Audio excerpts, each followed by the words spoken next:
भारतीय भाषा में, और दक्षिण भारत में तो मुझे लगता है पी सुशीला जी और इन लोग जैसी गायिकाओं के बाद एक अगर सबसे चर्चित नाम वहाँ पर है इन दिनों तो मधुश्री जी का है, चित्रा पी सुशीला जी इस तरह के नाम के बाद। पिछले साल का भी सबसे बड़ा हिट नंबर आपका ही था।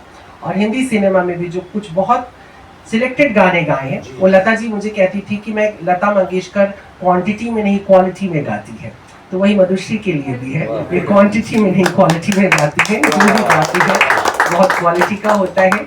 और संगीत पे पूरी पकड़ है, अगर आप इनसे ठुमरी सुन रहे हैं तो फिर ठुमरी ही है वो, और अगर आप इनसे पॉप सुन रहे हैं तो पॉप है। तो मधु जी आपका स्वागत करते हैं। और फिर पंकज त्रिपाठी जी, पंकज त्रिपाठी जी का नाम मैं इसलिए ले रहा हूँ सबसे आखिर में क्योंकि सबसे जल्दी जाने लेकिन इसलिए भी कि पंकज जी ये जो हमारा पूरा यहाँ पे आश्रम या क्लब स्पिरिचुअल है, इसको यहाँ बनवाने में सबसे बड़ी प्रेरणा में से पंकज जी हैं। पंकज जी की अभिनय क्षमता और उनके जो कलाकार हैं उससे तो लगभग अब पूरी दुनिया परिचित है, लेकिन पंकज जी के भीतर जो इंसान है उससे बहुत कम लोग परिचित हैं, उनमें से एक मैं हूँ। और मैं इतना बता सकता हूँ कि जितना रंग बिरंगा और जितना भरा हुआ और जितना खुशी बांटने वाला किरदार इनका पर्दे पर दिखाई देता है, उससे कम से कम 1000 गुना ज्यादा रंग बिरंगा, जिंदा और खुशी बांटने वाला इंसान इनके भीतर है।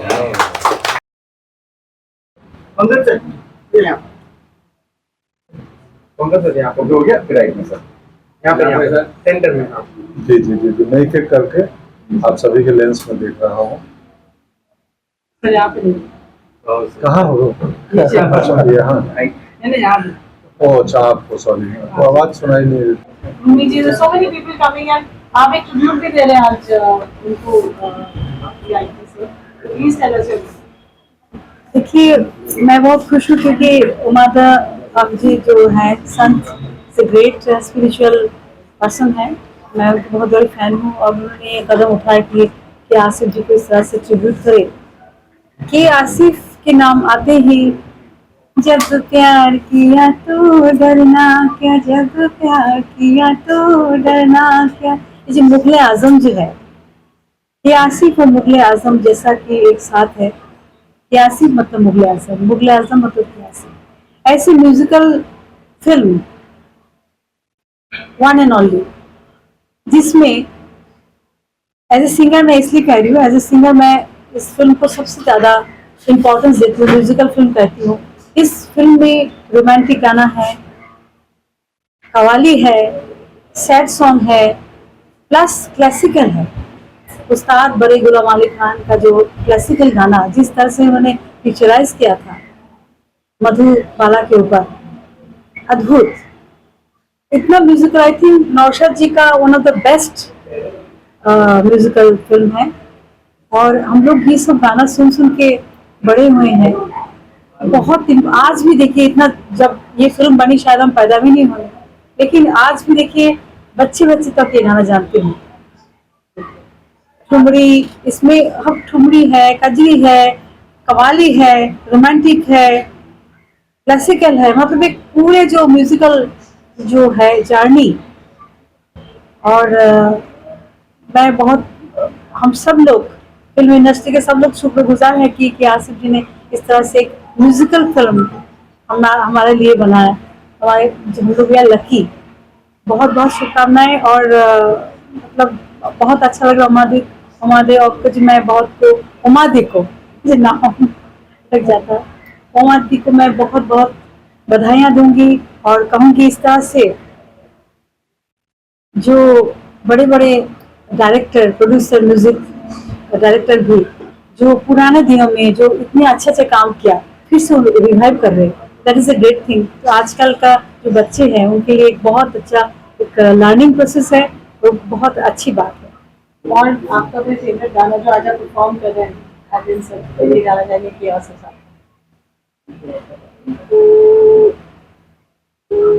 प्यार किया कोई चोरी नहीं के, छुप छुप है भरना क्या, जब प्यार किया तो डरना क्या। जब प्यार किया तो डरना क्या, प्यार किया कोई चोरी नहीं की, छुप छुप रहे मरना क्या, जब प्यार किया तो डरना क्या।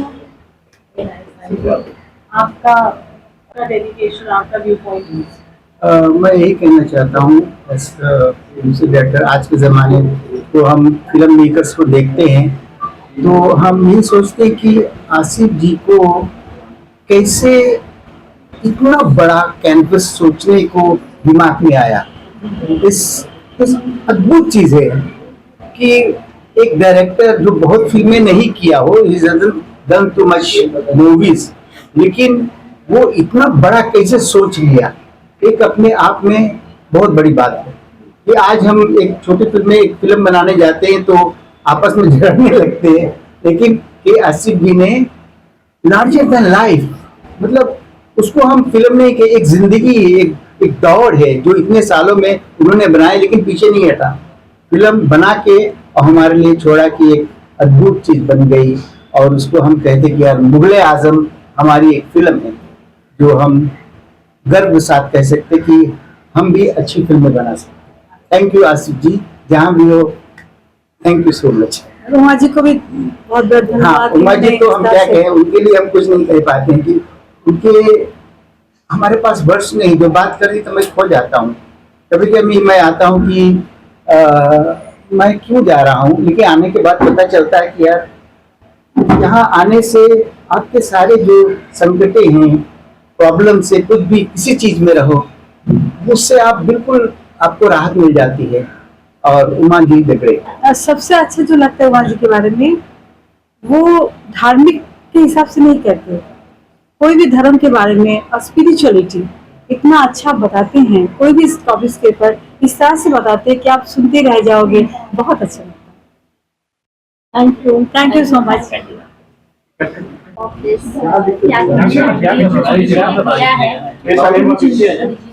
क्या थॉट प्रोसेस है? देखिए, आज हम एक लेजेंडरी फिल्म मेकर की बर्थडे मना रहे हैं के आसिफ जी की, जो अपने आप में एक बहुत बड़े विजनरी थे, इंडियन सिनेमा के एक बेंचमार्क क्रिएट किया है उन्होंने। तो उनका जन्मदिन जो है हम स्पिरिचुअल क्लब में मना रहे हैं, ये एक बहुत ही खास बात है, क्योंकि स्पिरिचुअलिटी जो है आपके अंतरात्मा का प्रकाश है, और आर्ट भी एक तरह से वही है कि आपके अंतरात्मा का प्रकाश है। तो ये जो एक खूबसूरत मिलन है, तो हमारे स्वामी जी, उमा जी जो है वो इसके पायनियर है, कला और स्पिरिचुअलिटी को वो साथ में लेके आए। मेरे ख्याल से ये बहुत खूबसूरत थॉट है और मैं बहुत खुश हूँ कि मैं इसका एक हिस्सा हूँ। ये आसिफ की बात बोली था आपने, मुगल आजम का जी बिल्कुल बिल्कुल बिल्कुल बिल्कुल बिल्कुल। तो सबसे पहले तो उनके जन्मदिन में मेरी तरफ से हार्दिक शुभकामनाएं, श्रद्धांजलि बोल सकते हैं। और मुगल आजम एक ऐसी फिल्म है जो बरसों पहले भी एक इंडियन सिनेमा को एक जो बेंचमार्क उन्होंने सेट किया था, जो इतने सालों पहले भी जो विजन उनका था, मेरे ख्याल से उस विजन को हम सब आज याद करने के लिए और श्रद्धांजलि अर्पित करने के लिए यहाँ पे है, ये बोलना चाहूँगी। यहाँ पे आज क्या कहना चाहेंगे, आज जो ब्यूटीफुल इवनिंग उन्होंने ऑर्गेनाइज की? देखिए कि आसिफ साहब इतनी बड़ी शख्सियत थी कि मेरे जैसे आदमी को कुछ कहना ऐसा लगता है छोटा मुंह बड़ी बात। कांत का एक बड़ा फेमस कोट है, जीवन बड़ी बकवासी चीज है, आपको जिंदगी जीने का कोई बहाना ढूंढना पड़ता है।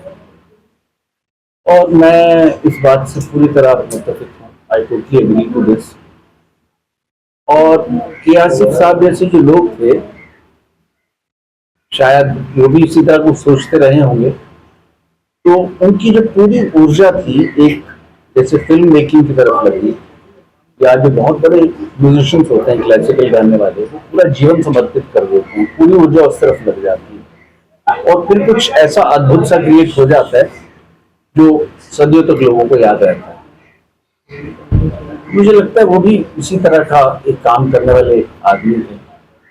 और आप उनकी फिल्मों में देखें एक जीवन का ना सेलिब्रेशन दिखता है, समस्या तो है ही सबके साथ, वो फिल्मों में दिखाते भी हैं, दिखाते भी थे, लेकिन उसके साथ साथ जो जीवन जीने की एक जो खूबसूरती है, उसका सौंदर्य है जीवन का, उसका सेलिब्रेशन है, जीवन का एक उत्सव जो होता है, वो उनकी फिल्मों में दिखता है।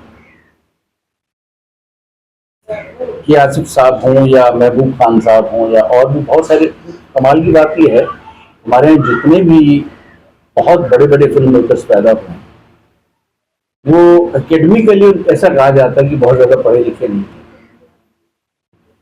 तो कबीरदास जी भी कहते थे, ढाई आखर प्रेम का पढ़े सो पंडित हुए। तो उन्होंने जो प्रेम अपना दिखाया, अपनी जो एक तरह की उनकी फिल्म मेकिंग में आध्यात्मिकता दिखती है, तो वो मुझे ज्यादा इम्पोर्टेंट लगती है। पढ़े लिखे लोग हमारे यहाँ फिल्म मेकर्स बहुत से, सत्यजीत रे साहब से बड़ा फिल्म मेकर कौन होगा जो इंटरनेशनली इस लेवल के लोग उनको जानते हैं, भारत का गर्व रहे हैं, वो भी गर्व हैं। मैंने कुछ लोगों को फिल्म दिखाने की कोशिश की, उनकी फिल्म यूट्यूब पे, उनको बहुत पसंद आई।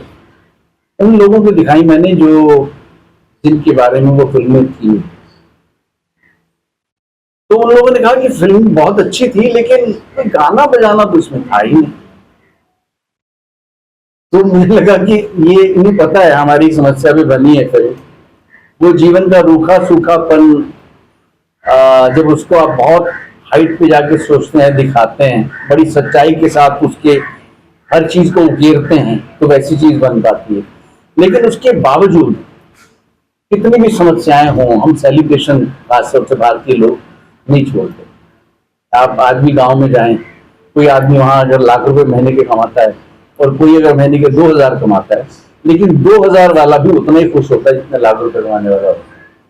शाम को वो भी अपना हारमोनियम हो, हारमोनियम नहीं है तो तबला हो, तबला नहीं तो ढोलक हो, तो वो सब गाना बजाना करते हैं। वो जो सेलिब्रेशन है लाइफ का, वो रियल ब्यूटी है। और ये ब्यूटी मुझे एक सही मायने में आध्यात्मिकता मुझे ये लगती है, वो उनकी फिल्मों में दिखती थी।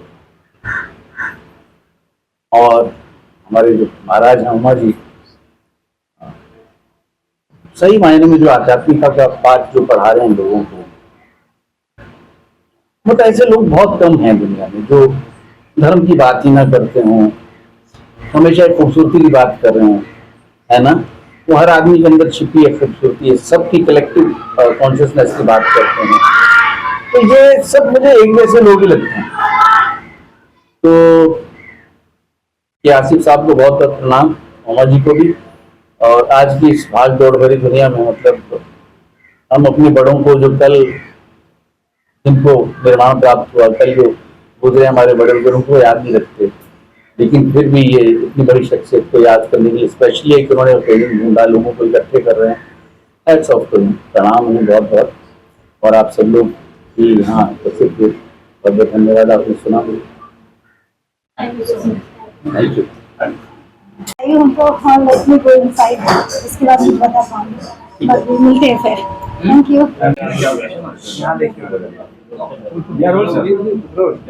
आज जो प्रियासर जी का बर्थडे यहाँ सेलिब्रेट कर रहे हैं। नहीं बहुत, मैं काफ़ी टाइम के बाद स्वामी जी को मिलने आया हूँ इधर। पहले हम मिले थे बनारस में, और ये इतना बड़ा ओकेजन है, और बहुत खुश हूँ मैं कि उनका क्लब और वो यहाँ पे उन्होंने मूव किया है और सब लोगों को यहाँ पे इतना आमंत्रित किया। ये तो बहुत बड़ा इवेंट है। तो मेरी तरफ से बहुत बहुत शुभकामनाएं। Thank you.